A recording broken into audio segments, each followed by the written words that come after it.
ನಮಸ್ತೆ ನವಕರ್ನಾಟಕ ಟಿವಿಗೆ ಸ್ವಾಗತ. ನವಕರ್ನಾಟಕ ಟಿವಿ ಜನಪರ ನ್ಯಾಯಪರ.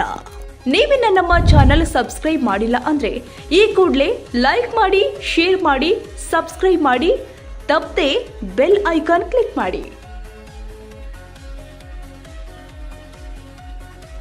ಮಾಜಿ ಮುಖ್ಯಮಂತ್ರಿ ಬಿಎಸ್ ಯಡಿಯೂರಪ್ಪರವರ ಅಭಿಮಾನೋತ್ಸವ ಸಮಾರಂಭ ಮೇ 9ರಂದು ಮಧ್ಯಾಹ್ನ 2 ಗಂಟೆಗೆ ಚಿತ್ರದುರ್ಗದಲ್ಲಿ ನಡೆಯಲಿದ್ದು, ಕಾರ್ಯಕ್ರಮಕ್ಕೆ ಗುಬ್ಬಿ ತಾಲೂಕಿನ ಕಾರ್ಯಕರ್ತರು ಪಕ್ಷಾತೀತವಾಗಿ ಭಾಗವಹಿಸಲಿದ್ದಾರೆ ಎಂದು ಬಿಜೆಪಿ ಮುಖಂಡ ಎಸ್ಡಿ ದಿಲೀಪ್ ಕುಮಾರ್ ಹೇಳಿದ್ದಾರೆ. ಗುಬ್ಬಿ ಪಟ್ಟಣದ ಪ್ರವಾಸಿ ಮಂದಿರದಲ್ಲಿ ಹಮ್ಮಿಕೊಂಡಿದ್ದ ಸುದ್ದಿಗೋಷ್ಠಿಯಲ್ಲಿ ಮಾತನಾಡಿದರು.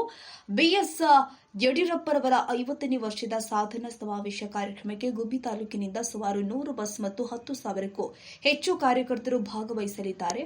ಪ್ರತಿ ಗ್ರಾಮ ಪಂಚಾಯಿತಿ ಮಟ್ಟದಿಂದ ಕಾರ್ಯಕರ್ತರು ಪಕ್ಷಾತೀತವಾಗಿ ಕಾರ್ಯಕ್ರಮಕ್ಕೆ ಹೊರಡಲಿದ್ದಾರೆ. ಮಾಜಿ ಮುಖ್ಯಮಂತ್ರಿಗಳು ಬಿಎಸ್ ಯಡಿಯೂರಪ್ಪರವರು ಸಿಎಂ ಆಗಿದ್ದಾಗ ಗುಬ್ಬಿ ತಾಲೂಕಿಗೆ ಸಾಕಷ್ಟು ನೀರಾವರಿ ಯೋಜನೆಗಳನ್ನು ಕೊಟ್ಟಿದ್ದು, ಬಿಎಸ್ವೈ ಅವರ 50ನೇ ವರ್ಷದ ಕಾರ್ಯಕ್ರಮಕ್ಕೆ ತಾಲೂಕಿನ ಕಾರ್ಯಕರ್ತರು ಭಾಗವಹಿಸಿ ಕಾರ್ಯಕ್ರಮವನ್ನು ಯಶಸ್ವಿಗೊಳಿಸಬೇಕು ಅಂತ ಹೇಳಿದರು. 9ನೇ ತಾರೀಕು ನಮ್ಮ ರಾಜ್ಯದ ಮಾಜಿ ಮುಖ್ಯಮಂತ್ರಿಗಳಾದಂಥ ಬಿಎಸ್ ಯಡಿಯೂರಪ್ಪನವರ 50ನೇ ವರ್ಷದ ಸಾಧನಾ ಸಮಾವೇಶವನ್ನು ಚಿತ್ರದುರ್ಗದಲ್ಲಿ ಹಮ್ಮಿಕೊಂಡಿದ್ದು, ಈ ವಿಚಾರವಾಗಿ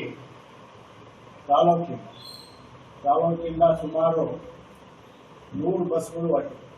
ತಾಲೂಕಿನ ಎಲ್ಲ ಕಾರ್ಯಕರ್ತರು, ಎಲ್ಲ ಪಂಚಾಯಿತಿ ಮಟ್ಟದಿಂದ ಮತ್ತೆ ಏನು ಹೋಗಿದ್ದೇವೆ ಮೀಟಿಂಗ್ಸ್ಗಳು ಮಾಡಿ ಎಲ್ಲ ಕಾರ್ಯಕರ್ತರು ಈ ಕಾರ್ಯಕ್ರಮದಲ್ಲಿ ಭಾಗವಹಿಸಬೇಕು. ಮತ್ತೆ ಕಾರ್ಯಕ್ರಮವನ್ನು ಯಶಸ್ವಿ ಮಾಡಬೇಕು. ಒಂದು ಯಡಿಯೂರಪ್ಪನವರು ನಮ್ಮ ತಾಲೂಕಿಗೆ ಅಪಾರವಾದ ಕೊಡುಗೆ ನೀಡಿದರು. ಸುಮಾರು 7 ಲಿಫ್ಟ್ ಇರಿಗೇಷನ್ ಪ್ರಾಜೆಕ್ಟ್ಸ್ನ ನಮ್ಮ ತಾಲೂಕಲ್ಲಿ ಅಪ್ರೂವಲ್ ಮಾಡಿಸ್ಕೊಡ್ತಾರೆ.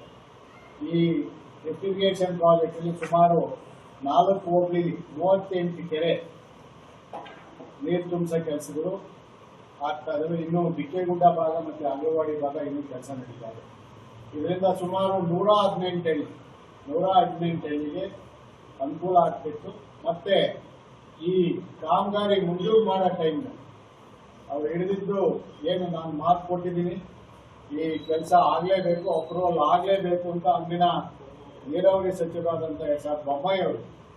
ಬೊಮ್ಮಾಯಿ ಅವರಿಗೆ ಕೂತು ಅವರೇ ಆದೇಶ ಮಾಡಿ ಇನ್ನೊಂದು 3 ತಿಂಗಳಲ್ಲಿ DPR ಅಪ್ರೂವಲ್ ಆಗಬೇಕು, 4 ತಿಂಗಳು ಟೆಂಡರ್ ಆಗಿ ಕೆಲಸ ಶುರುವಾಗುತ್ತೆ. ಅದರಂತೆ ಬಿಜೆಪಿ ಮಂಡಲ ಅಧ್ಯಕ್ಷ ಬಲರಾಮಯ್ಯ ಮಾತನಾಡಿ, ಮಾಜಿ ಸಿಎಂ ಬಿಎಸ್ ಯಡಿಯೂರಪ್ಪರವರು ಸಿಎಂ ಆಗಿದ್ದಾಗ ಸಣ್ಣ ಸಣ್ಣ ಸಮುದಾಯಗಳಿಗೆ ನಿಗಮ ಮಂಡಳಿ ಮಾಡಿ ಅಗ್ನಿವಂಶ, ಬನ್ನಿಗರಾಯ ಜಯಂತಿ ಸೇರಿ ಅನೇಕ ಹಲವು ಜಯಂತಿಗಳನ್ನು ಮಾಡಲು ಸಹಕಾರ ಕೊಟ್ಟ ಧೀಮಂತ ನಾಯಕ ಯಾರಾದರೂ ಇದ್ರೆ ಅದು ಬಿಎಸ್ ಯಡಿಯೂರಪ್ಪರವರು. ರೈತರಿಗೋಸ್ಕರ ಮೊದಲ ಬಜೆಟ್ ಮಾಡಿ ರೈತರಿಗೆ ಅನುಕೂಲ ಮಾಡಿಕೊಟ್ಟಿದ್ದಾರೆ. ಅವರ ಅಭಿಮಾನೋತ್ಸವ ಕಾರ್ಯಕ್ರಮಕ್ಕೆ ತಾಲೂಕಿನಿಂದ ಕಾರ್ಯಕ್ರಮಕ್ಕೆ ಹೊರಡುವ ಎಲ್ಲ ಕಾರ್ಯಕರ್ತರಿಗೆ ಸಕಲ ಸಿದ್ಧತೆ ಮಾಡಿದ್ದು, ಬಿಎಸ್ವೈ ಅಭಿಮಾನೋತ್ಸವಕ್ಕೆ ಸಾಕಷ್ಟು ಅಭಿಮಾನಿಗಳು ಭಾಗವಹಿಸಲಿದ್ದು, ಕಾರ್ಯಕ್ರಮಕ್ಕೆ ಹೊರಡುವ ಕಾರ್ಯಕರ್ತರಿಗೆ ಉಪಹಾರ ಸೇವೆ ವ್ಯವಸ್ಥೆ ಮಾಡಲಿದ್ದು, ಮಧ್ಯಾಹ್ನ ಕಾರ್ಯಕ್ರಮ ನಡೆಯಲಿದೆ. ಎಲ್ಲರೂ ಕೂಡ ಭಾಗವಹಿಸಬೇಕು ಅಂತ ಹೇಳಿದರು.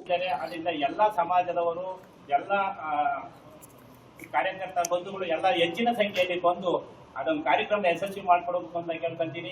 ಇನ್ನು ಹೆಚ್ಚಿನಾಗಿ ನಮ್ಮ ಯಡಿಯೂರಪ್ಪ ಕೊಡುಗೆ ಏನು ಅಂತಂದ್ರೆ, ನಮ್ಮಂತ ಸಣ್ಣ ಸಮಾಜಗಳಿಗೆ ಒಂದು ನಿಗಮ ಮಂಡಳಿ ಮಾಡಿ ಅಗ್ನಿವಂಶ ಕ್ಷತ್ರಿಯದ ನಮ್ಮ ಒಂದು ಸಮುದಾಯಕ್ಕೆ ಒಂದು ಅಗ್ನಿವಂಶ ಕ್ಷತ್ರಿಯದ ಒಂದು ದಿನಾಚರಣೆ ಮಾಡಂಗೆ ಮಾಡ್ಕೊಂಡ್ರು. ಅದೇ ತರ ವಾಲ್ಮೀಕಿ ಜಯಂತಿ ಮಾಡಂಗ್ ಮಾಡಿದ್ರು.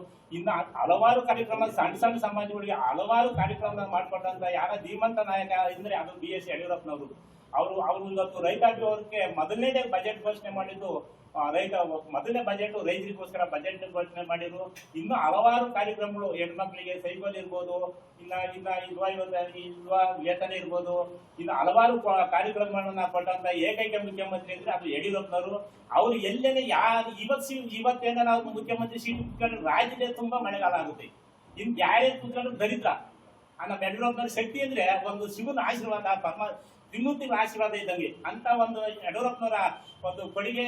ಇದು ಈ ಕಾರ್ಯಕ್ರಮ ಒಂದು ಸಾಧನಾ ಸಮಾವೇಶ ಯಶಸ್ವಿಯಾಗಿ ಅಂತ ತಮ್ಮ ಮೂಲಕ ಕೇಳ್ಕೊಂಡು, ಮಾಧ್ಯಮದ ಮುಖಾಂತರ ಕೇಳ್ಕೊಂತ ಇದ್ದೀವಿ. ಎಲ್ಲರೂ ಹೆಚ್ಚಿನ ಸಂಖ್ಯೆಯಲ್ಲಿ ತಾಲೂಕಿನಾದ್ಯಂತ ವಾರಂಟಿ ಆಗಿ ಬರ್ಬೇಕು ಅಂತ ಕೇಳ್ಕೊಂಡು ತಮ್ಮಲ್ಲಿ ಕನ್ಕಡೆಯಿಂದ ಹೇಳಿದರು. ಇದೇ ಸಂದರ್ಭದಲ್ಲಿ ಬಿಜೆಪಿ ಜಿಲ್ಲಾ ಉಪಾಧ್ಯಕ್ಷರು ಆದ ರವೀಶ್, ಸಾಗರನಹಳ್ಳಿ ವಿಜಯಕುಮಾರ್, ಮುಖಂಡರು ಆದ ಬಸವರಾಜು, ನಂಜೇಗೌಡರು, ಎಚ್ಟಿ ಭೈರಪ್ಪ, ವಿದ್ಯಾಸಾಗರ್ ಹಾಗೂ ಕಾರ್ಯಕರ್ತರು ಭಾಗವಹಿಸಿದ್ರು. ಮೋಹನ್, ಎಂಎನ್ ಕೋಟೆ, ನವಕರ್ನಾಟಕ ಟಿವಿ.